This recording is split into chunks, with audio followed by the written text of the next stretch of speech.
ঠাম্মির কুকীর্তি প্রমাণ সমেত দ্রোণকে দেখিয়ে দিল চিনি। সম্পূর্ণ জানতে ভিডিওটিতে একটি লাইক করে প্রথম থেকেই দেখতে থাকো।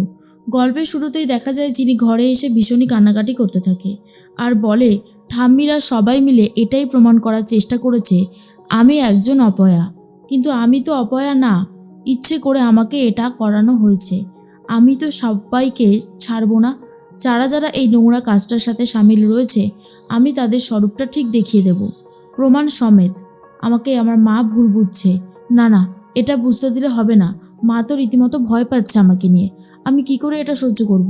এটা কিছুতেই আমি সহ্য করতে পারবো না, তার আগে আমাকে সবটা প্রমাণ করে দেখাতেই হবে।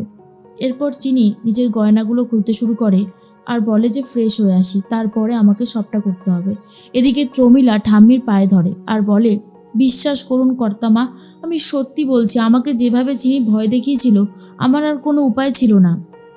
গাড়ির মধ্যে থেকে এরকম বড় একটা রড বার করেছিল আর বলছিল আমি যদি সবটা না শুনি তাহলে আমাকে শেষ করে ফেলবে। তখনই ঠাম্মি বলে শেষ করে ফেললো না কেন? তুমি শেষ হলে তো আমার কিছু যায় আসতো না, আমি তোমাকে নিয়েই বা ভাবতে যাব কেন? প্রমীলা তখন বলে কর্তামা এইসব আপনি কি বলছেন? আপনি আপনি আমার কথাটা দয়া করে শুনুন, আমাকে আর একটা সুযোগ দিন, সেই সুযোগে আমি ওই চিনিকে ঠিক জব্দ করে দেব। তখন ঠাম্মি বলে এই শোনো, আমার না তোমার কথা ভাবতে আমার বয়েই গেছে, আমি তোমার কোনো কথা শুনতে চাইছি না। তখনই প্রমীলা বলে কেন, আপনি কেন আমার কথা শুনতে চাইছেন না? দেখুন আমি যেটা বলছি সেটা খুবই সাধারণ একটা ব্যাপার, আপনি যদি সেটাই শুনতে না চান তাহলে আমার খুবই কষ্ট হবে। এরপর ঠাম্মি বলে কষ্ট হবে মানে? তোমার কোনো কথাই আমি শুনবো না। প্রমীলা বলে আমি কি তাহলে চলে যাব? ঠাম্মি বলে দাঁড়াও, তোমাকে আমি আর একটা সুযোগ দিচ্ছি, এরপর যদি তুমি সেই সুযোগটা কাজে লাগাতে না পারো তাহলে আমি তোমাকে আর কোনোভাবেই ক্ষমা করতে পারবো না, তোমাকে তখন এই বাড়ি থেকে বার করে দেব। প্রমীলা বলে পা ধরে আমি তো এই সুযোগটাই চাইছিলাম কর্তামা, আর কখনো আমি কোনো অন্যায় করব না, আমি কখনো কোনো ভুল করব না। মনে মনে পা ধরে এটাই বলতে থাকে কর্তামা চিনির পাশে তো আমাকে থাকতেই হবে, চিনির পাশে থেকে আমি চিনিকে সাহায্য করব, আমি দেখি আপনি কি করে আমাকে আটকাতে পারেন, সমস্ত রকমের ব্যবস্থা আমি নিজে করব। চিনির মাকে মেরে আপনি যে অন্যায় করেছেন তার শাস্তি আমি আপনাকে দেবই দেব। এর মধ্যেই দ্রোণও ফ্রেশ হয়ে নিয়েছে, পায়ের তোরার একটা বল পেয়ে যায় আর বলে বলটা দেখে সত্যি চিনি কতটা ভালো একটা মেয়ে, কিন্তু কেমন যেন সবাই মিলে ওকে যেন ভুল বুঝতে উঠে পড়ে লেগেছে। না, চিনিকে তো ভুল বুঝতে দিলে হবে না, চিনি সত্যিই অনেক ভালো, ওর কোনো ক্ষতি আমি হতে দিতে পারবো না, চিনির পাশে আমাকে সবসময় থাকতে হবে। চিনির যা অবস্থা, হাতে ব্যথা, পায়ে চোট লেগেছে, এইভাবে বাকি কাজগুলো কি করে করবে কে জানে। একটু ওষুধ দিয়ে আসতে পারলে ভালো হতো, আমি আবার গেলে কিছু না কিছু মা বলবেই, কিছু একটা ব্যবস্থা করতে হবে, আমি গেলে হবে না। এর মধ্যেই চিনি তখন বলে যাই হোক না কেন আমাকে আমার লক্ষ্যে পৌঁছতেই হবে। আর তখনই চিনিকে শাড়ি পরিয়ে দিচ্ছে শিল্পা আর বলে চিনি দেখো তো হয়েছে কি না? চিনি তখন বলে হ্যাঁ হ্যাঁ হয়ে গেছে। এরপর শিল্পা বলে তা বলছিলাম যে দাদাভাই কতটা যত্নার্থী করলো আমাদের চিনিকে। চিনি তখন বলে যত্নার্থী করবে মানে? তোমার কথা তো আমি কিচ্ছু বুঝতে পারছি না। শিল্পা বলে সত্যি বুঝতে পারছো না, নাকি আমাকে বলবে না বলে ঠিক করেছো? চিনি তখন বলে না না তেমন কোনো ব্যাপার না, আসলে আমি এটাই বলতে চাইছি যে জীবনে অনেক রকমের অনেক পরিস্থিতি আসে, এমন এমন পরিস্থিতিতে যা ঘটছে না আমার মনটা খুব একটা ভালো নেই জানো। শিল্পা বলে ও তুমি ওইসব নিয়ে ভাবছো? আরে ওইসব রাখো তো, ওগুলো সব কিছু ঘটানো হয়েছে, আমরা কি বুঝতে পারি না? আসলে ঠাম্মি এমনভাবে সবটা করে দিয়েছে তাই হয়তো অনেকেই বিশ্বাস করতে পারছে। চিন্তা করো না, দাদাভাই তোমার পাশে আছে তো, দাদাভাই যখন তোমার পাশে আছে তাহলে তোমার এত চিন্তা কিসের?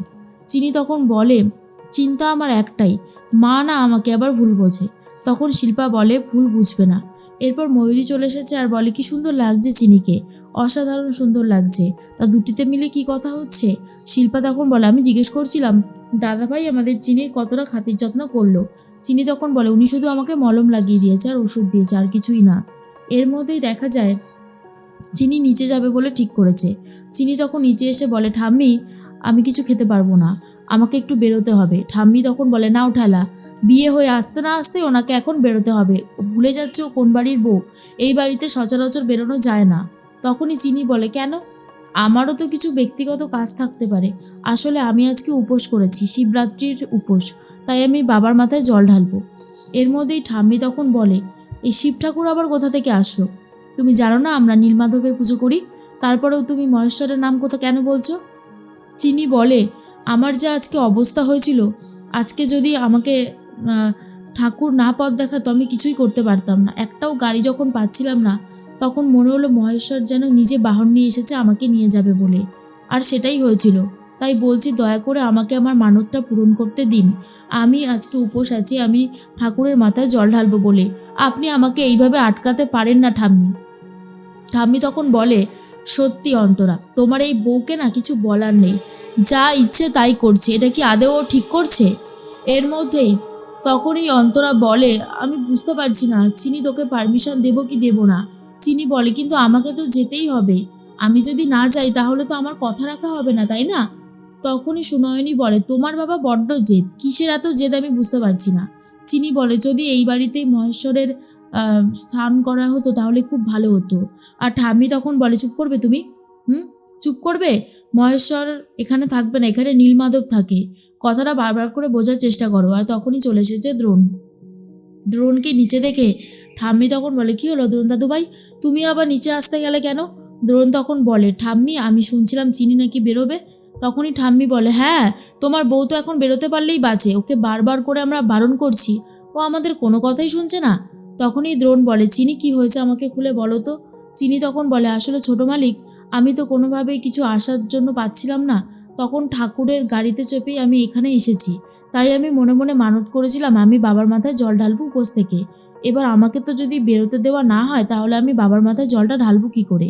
তখনই দ্রোণ বলে, আচ্ছা এই ব্যাপার ঠাম্মি, তাহলে ওকে যখন বেরোতে দেবেই না, এই বাড়িতেই বরং আসনটা পাতা হোক, যাতে চিনিকে আর বেরোতে না হয়। তখনই দ্রোণের কথা শুনে ঠাম্মি বলে, এসব তুমি কী বলছো দাদু ভাই, আমাদের বাড়িতে এরকমটা চলে না, আমাদের বাড়িতে তো এই যে আমাদের নীলমাধবের পুজো হয়। তখনই দ্রোণ বলে, জানি, কিন্তু এখন আমি ব্যবস্থা করে দেবো যাতে চিনি বাইরে না যায়। কথাটা শোনার পরেই ঠাম্মি তখন বলে, এসব কি বলছো তুমি? আর অন্যদিকে দময়ন্তী বলে, হ্যাঁ রে দ্রোণ, বিয়ে করতে না করতেই বউয়ের আঁচল ধরা হয়ে গেলি। দেখো অন্তরা, দেখো তোমার ছেলে কিন্তু অলরেডি বড় হয়ে গেছে। হ্যাঁ। এর মধ্যেই চিনি এগিয়ে আসে আর বলে, ছোট মালিক একটু এদিকে আসুন, দেখুন এখানে একটা কিছু দাগ দেখতে পাচ্ছেন?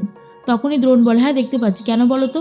চিনি তখন বলে, এই যে দেখছেন পুরনো এই মাটির দাগটা, এটা হচ্ছে নীলমাধবের অনেক পুরনো জলচৌকির সেই ছাপ, এতদিন ধরে মেঝেতে থেকে থেকে দাগ হয়ে গেছে। আর আমি আসবো বলে কালকে ওই আসল জলচৌকিটা সরিয়ে দিয়ে একটা পচা জলচৌকি এখানে দেওয়া হয়েছে, এই যে দেখুন তার ছাপটাও রয়েছে। আর যাতে এই পচা জলচৌকিতে বসে নীলমাধবের মূর্তিটা পড়ে যায় সেটারই চেষ্টা করা হয়েছিল। আর এটা নিশ্চয়ই ঠাম্মিই করেছে, তাই না ঠাম্মি? দ্রোণ এই কথাটা শুনে প্রচণ্ড রেগে যায় ঠাম্মির ওপর।